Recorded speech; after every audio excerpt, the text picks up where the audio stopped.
সাবেক তথ্য ও সম্প্রচার প্রতিমন্ত্রী মোহাম্মদ আলী আরাফাতকে নিয়ে আরাফাতের 4 বউ এবং সাবেক গোয়েন্দা প্রধান হারুন রশিদকে নিয়ে মাস্তান হারুন নামে সিনেমা করতে যাচ্ছেন হিরো আলম। আলোচিত এই কন্টেন্ট ক্রিয়েটরের সিনেমা নির্মাণের ঘোষণায় তোলপাড় শুরু হয়েছে মিডিয়া অঙ্গনে। অন্যদিকে বর্ণাঢ্যদের সাহায্য করে প্রশংসায় ভাসছেন হিরো আলম। আলোচিত এই কন্টেন্ট ক্রিয়েটর অভিনয় ও গানের পাশাপাশি রাজনীতির মাঠেও সক্রিয়। গত বছর ঢাকা 17 আসনের উপনির্বাচনে অংশ নেন তিনি। তার প্রতিপক্ষ ছিলেন আওয়ামী লীগের নেতা মোহাম্মদ আলী আরাফাত। তবে বিভিন্ন ঘটনায় সেই নির্বাচন ছিল আলোচনার তুঙ্গে। নির্বাচনে প্রার্থী হওয়ায় সে সময় হিরো আলমকে রাস্তায় ফেলে পেটায় দুর্বৃত্তরা। তবে হিরো আলমের দাবি কোনো দুর্বৃত্ত নয়, বরং আরাফাত ও আওয়ামী লীগের গুন্ডা বাহিনীরা তাকে পিটিয়েছে।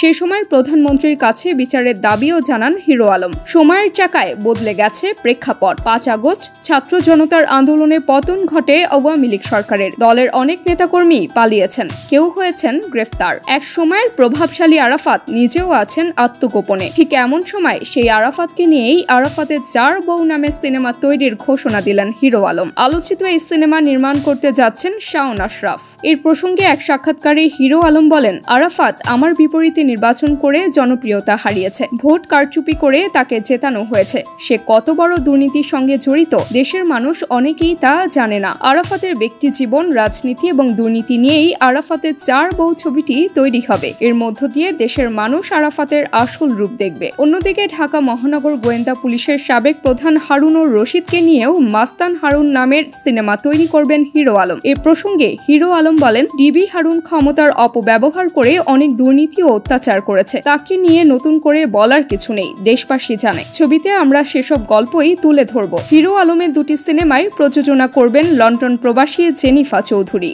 দেশে ফেনী, নোয়াখালী, কুমিল্লা সহ বিভিন্ন জায়গায় বন্যা হচ্ছে। পানিবন্দী কয়েক লাখ মানুষ। এমন দুর্বিষহ পরিস্থিতিতে বন্যার্তদের সহায়তায় এগিয়ে এসেছেন হিরো আলম। শুক্রবার রাতে ঢাকা থেকে টিম নিয়ে কুমিল্লা যান তিনি। পরে বন্যার্তদের মাঝে বিশুদ্ধ পানি সহ নানান ধরনের শুকনো খাবারও বন্টন করেন। দেশের এই ক্রান্তি লগ্নে হিরো আলমের মানবিক কাজের প্রশংসা করছেন নেটিজেনরা।